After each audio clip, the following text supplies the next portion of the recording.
আমি এখানে রসুন বাটাও দিয়ে দিয়েছি, সব মশলা আমার দেওয়া হয়েছে, যেন শুধু এখন কিছুটা লাল মরিচ ব্যবহার করব আর স্বাদ মতো লবণ,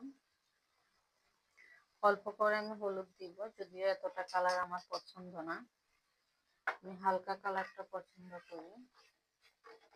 সবকিছু দিয়ে আমি সুন্দর করে কষিয়ে নিলাম, আর আমি পানি দিয়েও কষিয়েছি, তার জন্য আমি বলতেছি অনেক সুন্দর হয়েছে কষানোটা।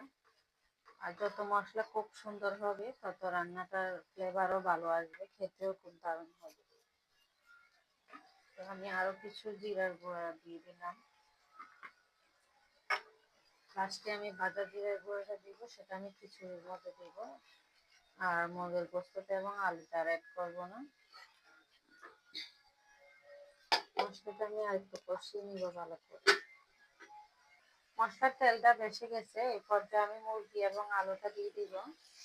আর যেহেতু আমার মটরটা বেশি সিদ্ধ হয়েছে, মটরটা আমি লাস্টে অ্যাড করবো এখানে।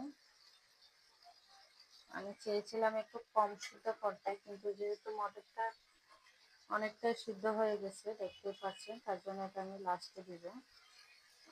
তো এখানে আমার আলু এবং মুরগিটা কষানো হয়ে যায়, তারপরে খিচুড়িতে ঢেলে দেবো একসাথে, চালটাকে হালকা একটু ভেজে নিয়ে পানি একটু দিয়ে ঢেলে দেবো। শুকনা খিচুড়ি হবে, যদিও লেটকা না।